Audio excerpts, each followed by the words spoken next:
Mesdames, Messieurs, bonsoir et merci de suivre le 20h de la télévision du Burkina.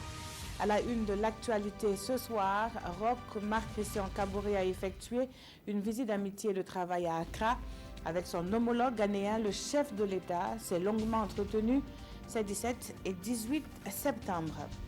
Plus de 2 millions de manuels scolaires devancent les élèves dans les salles de classe. La campagne de distribution des mallettes pédagogiques est effective depuis hier lundi. Les 488 circonscriptions de l'éducation de base du Burkina seront toutes servies, foi du ministère en charge de l'éducation nationale. À la suite des propos accusateurs du ministère russe de la Défense, Vladimir Poutine évoque des circonstances accidentelles à propos de la destruction d'un avion par l'armée syrienne. Le président russe calme ainsi les tensions entre la Russie et Israël. Explication à suivre dans une vingtaine de minutes. Bienvenue à tous. Le président du Faso est rentré en début de soirée à Ouagadougou de son séjour ghanéen. Ces 17 et 18 septembre, Nana Akufo-Addo et Roch Kaboré ont décidé de reprendre les grands chantiers entre le Burkina et le Ghana. Il s'agit entre autres de la fourniture en électricité, de la construction des rails, mais aussi d'un pipeline pour la fourniture en gaz du Ghana vers le Burkina. Nous retrouverons au cours de ce journal Oumar Zombré qui vient donc de rentrer d'Accra. À Ouagadougou, le chef du gouvernement a donné une note particulière en participant à l'ouverture du 9e SIAPRO ce matin. Le symposium sur l'audiovisuel et la prévention des risques professionnels de Ouagadougou porte la présente édition sur une stratégie de prévention de ces risques professionnels en Afrique. Comment se définit-elle? Réponse avec Issa Kafando et Éléonore Ouedraogo.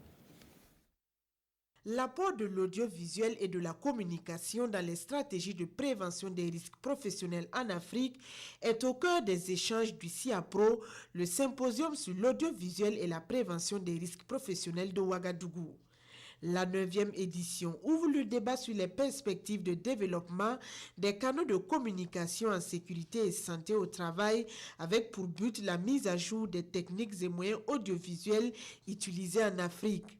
Le 9e symposium, c'était en fait de faire un peu le bilan de tous les outils de communication que l'on a utilisés, les stratégies, et de voir leur pertinence et aux besoins de s'adapter un peu aux changements en cours, n'est-ce pas, pour promouvoir les meilleurs outils de divulgation de l'information. À travers des communications, des concertations et des ateliers techniques, les acteurs de la sécurité et de la santé au travail venus des pays francophones d'Afrique vont mener la réflexion pour la promotion de la prévention des risques professionnels à travers l'audiovisuel. Chaque entreprise doit s'investir non seulement dans la formation professionnelle et l'organisation scientifique du travail, mais aussi dans les questions de sécurité et de santé de ces travailleurs pour accroître leur productivité et améliorer ainsi la qualité de vie de chacun. Le symposium sur l'audiovisuel et la prévention des risques professionnels de Ouagadougou se tient sous l'égide de l'Organisation internationale du travail, de l'Organisation mondiale de la santé avec une organisation de l'interafricaine de la prévention des risques professionnels. Il se tient chaque 3 ans. En politique, l'Union nationale des femmes du MPP place l'unité et la discipline au centre de la mise en œuvre du PNDES. Les défis sécuritaires à relever ne sont pas en reste et ces femmes du parti au pouvoir se mettent en rang. La rentrée politique du mouvement du peuple pour le progrès leur a servi de cadre pour sonner le rassemblement. Le compte rendu avec Lassina Ouattara et Abdelaziz Yagibou. Vaincre le terrorisme sous toutes ses formes et conduire avec succès le plan national de développement économique et social PNDES. Des causes pour lesquelles l'Union nationale des femmes du mouvement du peuple pour le progrès MPP appelle ses membres à retrousser les manches. Comme moyen, l'Union annonce une batterie d'actions qu'elle entend entreprendre dans l'unité et la discipline. Je dirais d'abord que ce n'est pas l'information, pas le renseignement. C'est aussi soutenir les forces de défense et de sécurité. Ils ont besoin d'un soutien moral et spirituel. Moral, en ce sens que nous devons les féliciter pour tout ce qu'ils font, de bon et de bien d'ailleurs pour nos populations, toutes les luttes qu'ils mènent pour sécuriser les populations et notre pays. Nous devons également spirituellement les soutenir par les prières. Les tourmentes qui ont marqué l'actualité politique, il en a été question à cette rencontre. Et les responsables du MPP d'exhorter les femmes du parti à jouer pleinement le rôle qui est le leur sur les grands chantiers de développement du pays. Nous avons la redoutable mission de réaliser ce qu'on a promis. Et donc nous avons besoin que toutes ces femmes-là puissent nous accompagner dans l'implémentation du PNDS, mais aussi dans l'encouragement de nos forces de défense et de sécurité. Parce que nous croyons vivement que la mobilisation de tous les fils et filles de Burkina va permettre effectivement à assurer une victoire sur les forces du mal. Cette assemblée générale des femmes s'inscrit dans le cadre de la rentrée politique du parti au pouvoir. À présent, une réaction, celle justement du président par intérim du parti au pouvoir, qui répond aux propos du chef de l'opposition.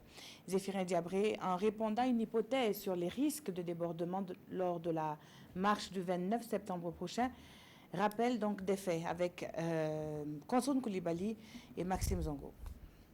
Casse, c'est lui qui a parlé de casse. Qui a parlé de casse? Il m'a vu où? En train d'organiser des loupas. Au contraire, ceux qui recrutent des jeunes, ceux qui recrutent des loupas, ce n'est pas dans nos rangs. Hein? Non. Nous sommes des gentlemen. Nous savons la mission qui nous a été confiée par le peuple. Nous avons un devoir de redevabilité. En 2020, c'est nous qui allons prendre la parole et dire ce qu'on a pu faire en l'espace de 5 ans. Il y en a qui n'auront pas de devoir de redevabilité parce qu'ils ne gèrent pas. Nous, on gère. Donc, ce qui nous préoccupe, c'est le sort des populations. Mais que quelqu'un veuille marcher parce qu'il n'est pas conscient que ce n'est pas ce que le peuple, le pays a besoin aujourd'hui, ça, c'est son affaire. Nous sommes conscients qu'il faut plutôt être avec le peuple, nous organiser, trouver plus de moyens pour nos forces de défense et de sécurité, plus de formation, plus d'encouragement. C'est là notre job. Là. Et puis, comme chaque soir, les échos du procès du putsch manqué avec nos chroniqueurs. Ce mardi, le capitaine Zoumbry est revenu à la barre. Il plaide non coupable tout en remettant en cause le rapport d'expertise téléphonique effectué sur son téléphone portable. Draman Guéné et Zoubaviel David Dabiré nous font le point. Pendant 7 heures d'horloge, le capitaine Hussein Zoumbry, artilleur diplômé de l'école de guerre Saint-Cyr, a subi les assauts verbaux des avocats de la partie civile, du parquet militaire et de certains avocats de la défense. Malgré tout, l'officier d'intervention de l'ex-RSP reste cantonné à sa stratégie de défense, la minimisation de son implication dans le putsch de septembre 2015. À ce deuxième jour de son interrogatoire, l'officier rejette en bloc le rapport d'expertise de ses téléphones portables qu'il qualifie de grossier montage, mais reconnaît toutefois avoir échangé des messages avec le lieutenant Limon Jacques. Pour Maître Séraphin Sommet, c'est une stratégie de dénégation des faits et tant qu'un argument juridique n'est pas opposé à ce rapport, il reste valable. Les observations et les questions successives de l'avocat finissent par faire craquer le capitaine. Allez-y doucement, maître, sinon on va se révolter. Je respecte votre travail, mais avec ce qu'on vit déjà, ce n'est pas facile, martèle-t-il. Le juge calme les esprits. L'auxiliaire de justice revient à la charge et précise, je cite, « Poussés dans leur dernier retranchement, Zoumbry et Limon veulent mettre en cause le rapport d'expertise sur les téléphones portables. C'est peine perdue. » Fin de citation. Le parquet enfonce le clou et livre au tribunal quelques messages échangés entre le capitaine Zoumbry et le lieutenant Jacques Limon dès les premières heures du putsch. Les avocats de la défense dénoncent le rapport d'expertise qui serait émaillé d'irrégularités et d'incohérences. Maître Mamadou Sombier s'indigne en ces termes, je cite, « Une juridiction équitable ne saurait asseoir sa conviction sur ce rapport qui a été obtenu dans des conditions douteuses. » Avant d'ajouter, ce rapport n'est pas la Bible. Les débats du jour se sont également menés sur la participation du capitaine Hussein Zoumbry à la rédaction de la déclaration du CND et aux patrouilles de répression organisées par les éléments du régiment de sécurité présidentielle lors du putsch. L'officier refute les faits et charge certains sous-officiers qu'il qualifie d'incontrôlés insoumis et qui passaient leur temps à défier l'autorité des jeunes officiers. Ils étaient protégés par les grands chefs militaires. Ce sont eux qui ont patrouillé en ville et causé les dégâts dont on parle, précise l'artilleur. Aucune preuve matérielle ne permet à ce jour de démontrer la culpabilité du capitaine Hussein Zumbri dans cette affaire, martèle son avocat Adrien Nion. Et l'auxiliaire de justice d'ajouter, il n'a pas sa place dans ce tribunal, mais à l'est, sur le théâtre des opérations.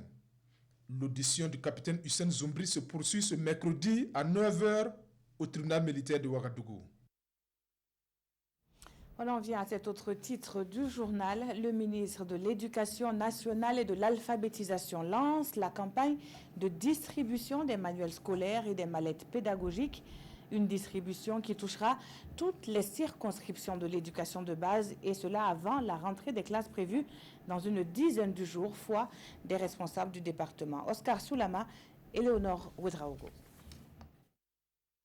Des livrets du préscolaire, des manuels classiques du primaire et des manuels bilingues, ainsi que des mallettes pédagogiques prêts à être convoyés dans les 488 circonscriptions de l'éducation de base que compte le Burkina Faso.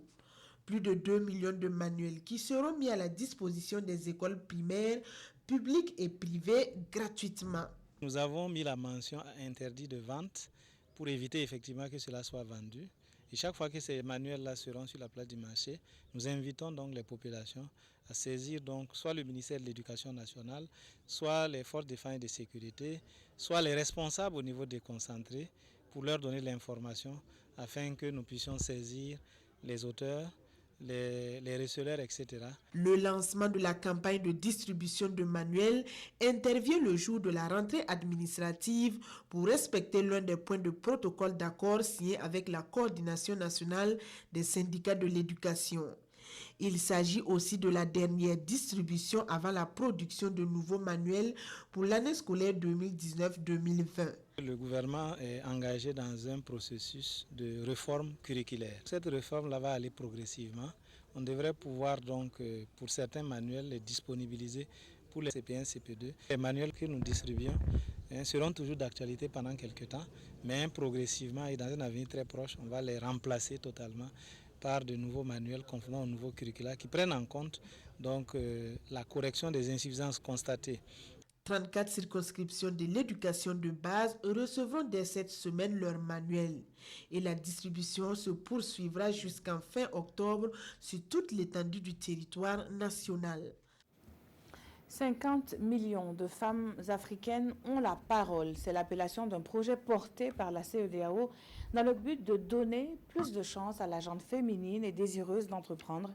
L'équipe chargée du suivi du projet au Burkina vient d'être installée. Les membres saisissent déjà l'importance de la mission à eux confiée. C'est ce que nous disent Siedi Laréenne et Zalissa Sanfo. 50 millions de femmes africaines ont la parole. Ce n'est pas une affirmation, mais le nom d'un projet de la CEDEAO pour briser les barrières juridiques, culturelles et autres difficultés d'accès au crédit qui empêchent les femmes d'exceller en entrepreneuriat.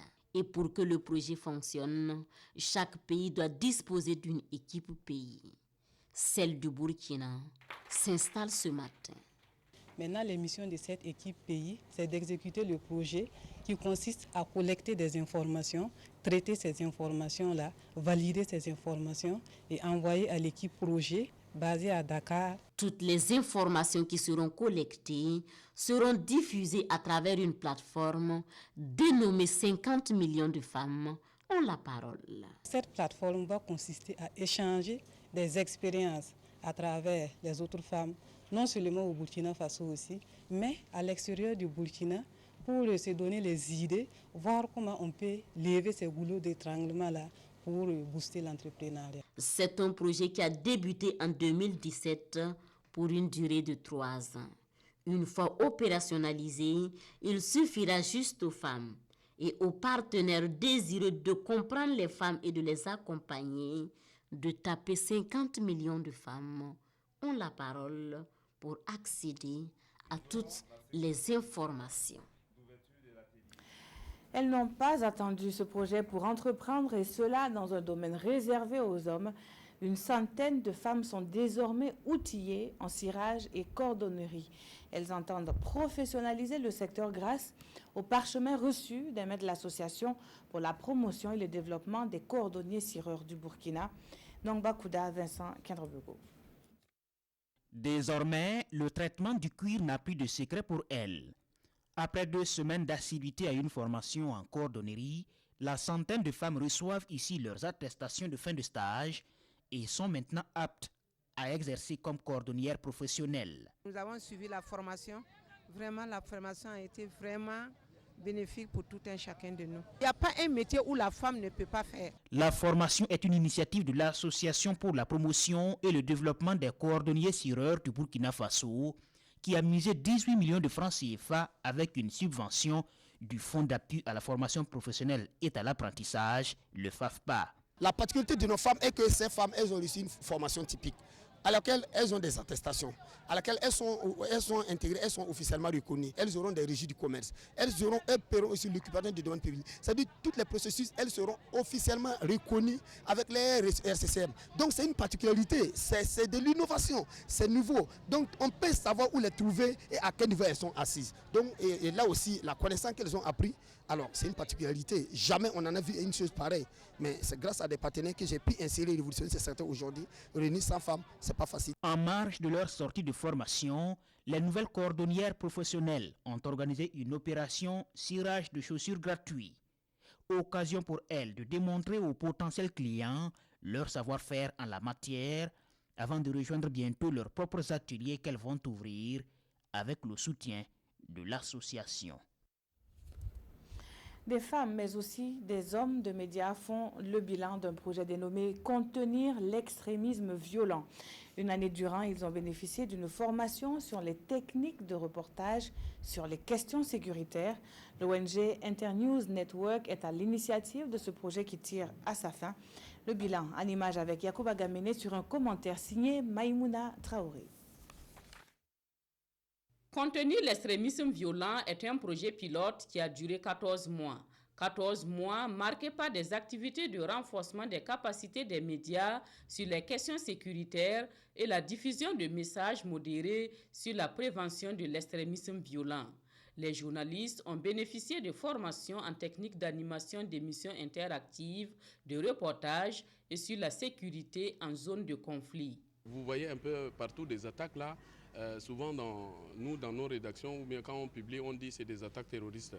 Mais est-ce que toutes les attaques sont des attaques terroristes? En faisant de fausses publications, en disant que l'armée ici, l'armée est en train de vouloir, elle est arrivée à tel endroit pour frapper les terroristes.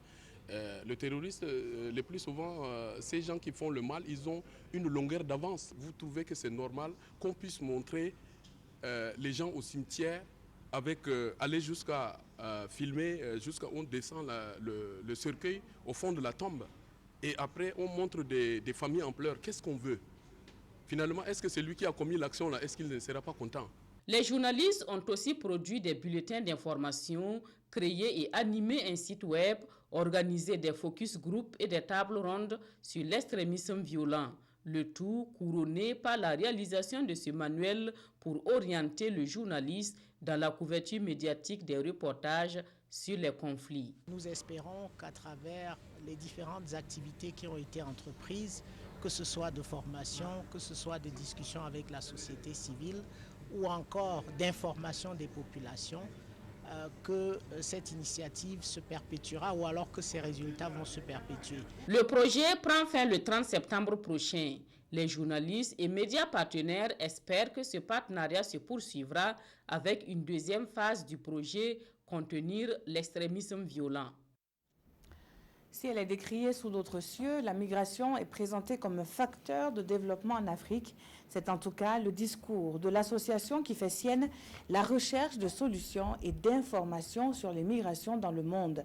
On en sait plus sur la conférence publique organisée à Ouagadougou sur les enjeux et les perspectives des migrations sud-sud. Et c'est avec Oscar Soulama et Tanga Kafando.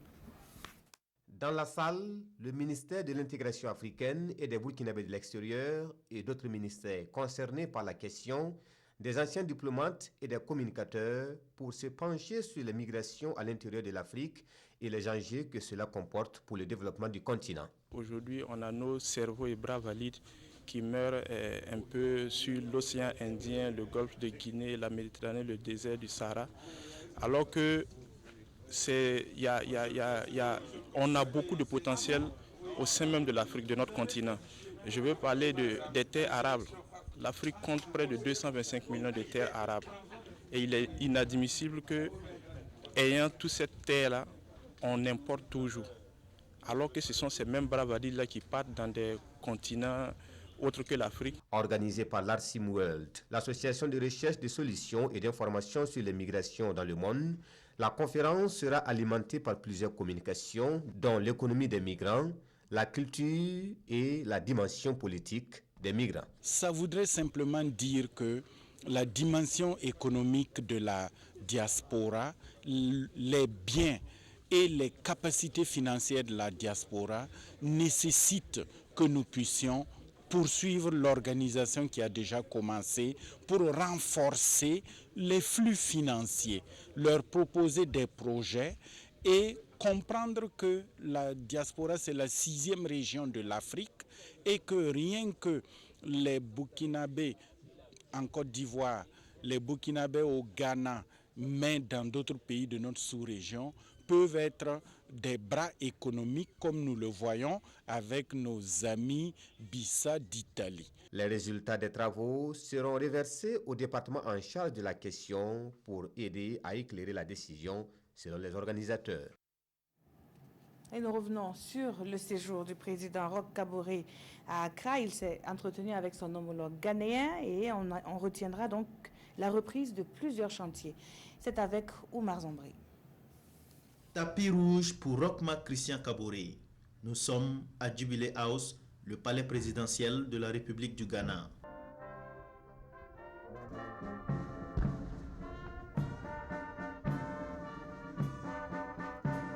Le président du Faso a rendez-vous avec son homologue Nana Akufo-Addo pour une séance de travail. Les deux chefs d'État veulent booster la coopération de leur pays dans plusieurs axes porteurs de développement.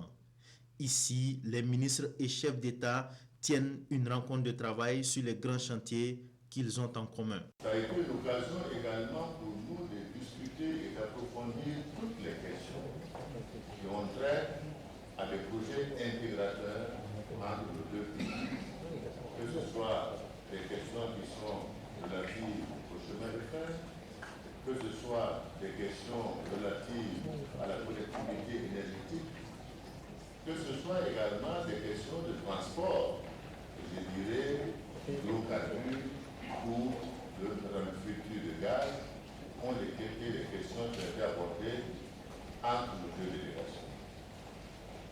Nous avons donné instruction qu'entre les deux gouvernements, entre les ministres, soit développer des rapports beaucoup plus de proximité afin de permettre de résoudre et d'aboutir aux résultats que nous attendons de cette coopération entre les deux pays. Pour Nana Akufo-Addo, les deux pays travailleront de concert pour relever les défis du développement et de l'intégration africaine tant souhaités par les dévanciers. Le Burkina Faso connaît des périodes difficiles dues aux attaques terroristes. Le président du Ghana s'est dit solidaire du Burkina et de son peuple. Il adresse ses condoléances aux familles endeuillées et réaffirme son soutien au peuple du Burkina Faso. À l'issue de cette rencontre de travail, le président du Faso a été distingué par son homologue du Ghana. Il a été élevé à la dignité de l'ordre de l'étoile du Ghana.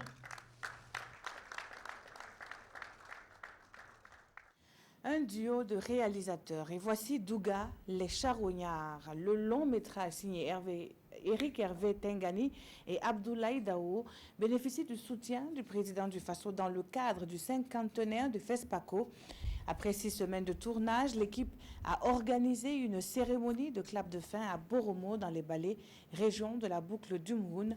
On n'en sait plus sur l'œuvre qui pourrait représenter le Burkina au 26e FESPACO avec Roger Cam, Godefroy Bazier et Vincent Kiandrebego. Inspiré d'une histoire vraie, Douga les Charognards est un hymne à la tolérance et au vivre ensemble. À travers la difficulté de quelqu'un qui a de la peine à se faire enterrer parce qu'il n'appartient pas soit à la communauté, à cette telle communauté musulmane, telle communauté chrétienne, telle communauté évangélique, etc.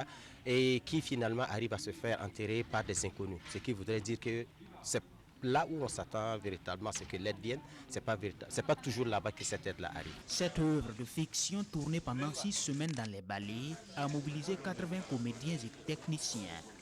La saison des pluies a été souvent une contrainte pour l'équipe de tournage. Nous installant ici au mois d'août, nous savions que la zone est très pluvieuse et donc on s'attendait à être perturbé par la pluie. C'était aussi le challenge, c'est de dire, voilà, on va avec un programme étalé sur 8 semaines, mais on va se dépêcher pour qu'en 6 semaines, on puisse terminer ce film. Et je pense que c'est ce que nous avons fait. En dépit des contraintes climatiques et financières, Douga les Charognards sortira bientôt sur les écrans et devrait susciter bien des passions. Nous pensons que nous serons prêts parce qu'en même temps que nous avons commencé le tournage, on a installé une structure de post-production, une petite, en tout cas pour faire la maquette déjà. Le clap de fin de ce film marque en même temps la fin du tournage des 9 œuvres retenues pour financement dans le cadre du soutien du président du Faso. Un soulagement pour les autorités de la culture. Les œuvres étaient réalisées dans le break de l'art. Il faut se dire que le délai était court, d'une part, et d'autre part, c'était les mêmes techniciens qui sont sollicités sur tous les plateaux. C'est ce qui constituait la contrainte. Mais je pense que les œuvres seront prêtes et seront de bonne qualité. La course contre la montre est maintenant engagée pour que les œuvres réalisées soient prêtes pour la 26e édition du FESPACO, une édition charnière.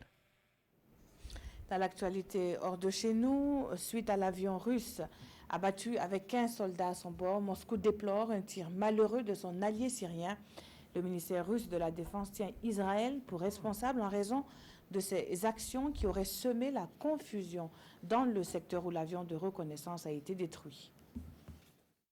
Disparu des radars lundi soir au-dessus de la Méditerranée, un avion russe a été abattu par la défense antiaérienne de Syrie. Le ministère russe de la Défense a annoncé que l'appareil avait été visé par un système de missiles de l'armée syrienne alors qu'il effectuait une mission de reconnaissance à quelques kilomètres des côtes syriennes. Les 15 membres d'équipage ont été tués.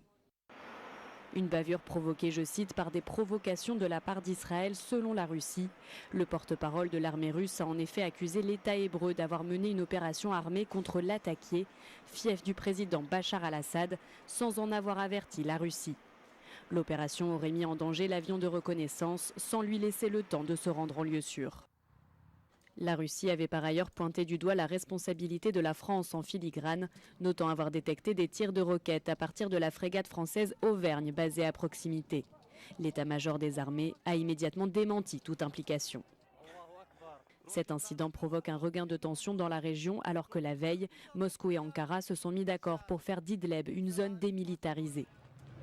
Un espoir pour les quelques 3 millions de civils de cette province syrienne qui craignaient une offensive d'envergure du régime pour reprendre le contrôle de la région.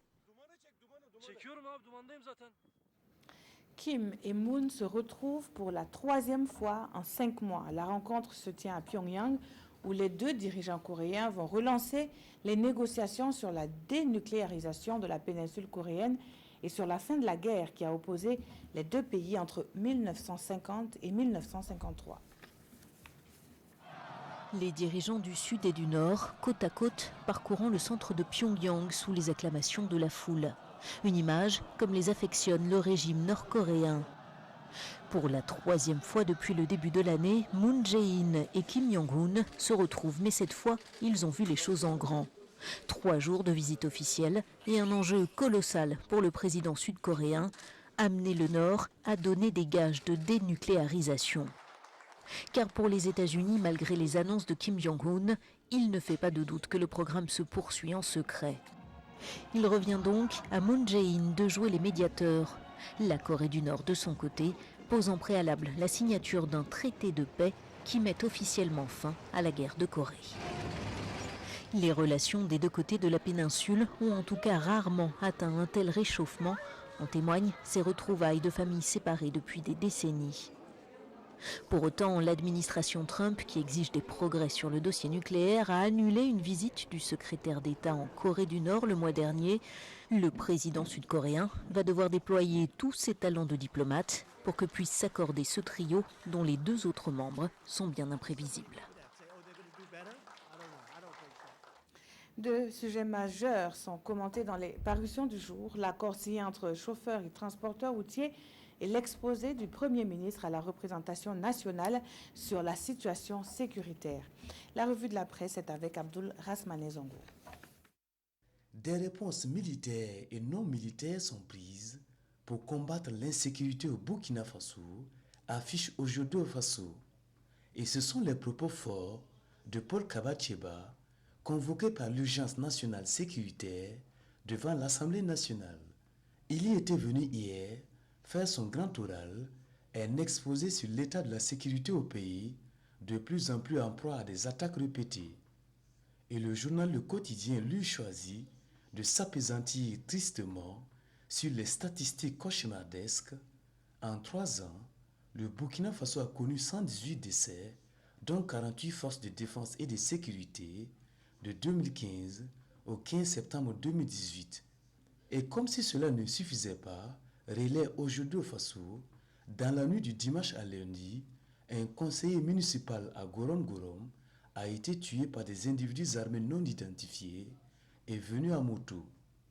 Dans cette guerre asymétrique, le Premier ministre, publie notre confrère du journal Le Quotidien, souhaite une solidarité nationale plus agissante, ce que Sidoya appelle un sursaut patriotique, car ce n'est ni le gouvernement ni le MPP qui est attaqué, mais la patrie, fait remarquer Paul Kaba-Tcheba. Enfin, le bout du tunnel, plutôt le bout de la route, serait-on tenté de dire, car transporteurs et chauffeurs reprennent la même route, la même direction, ironise l'observateur, qui se délecte de la signature du procès verbal de conciliation apposé hier à la primature. La primature ajoute aujourd'hui au Faso, où les deux structures naguère hostiles ont fumé le calumet de la paix. En français facile, conclut Sidoya, chauffeurs et transporteurs routiers ont fait la paix et les populations n'en attendaient pas mieux. Merci d'avoir suivi ce journal qui s'achève. Très bonne suite de programmes sur la télévision du Burkina.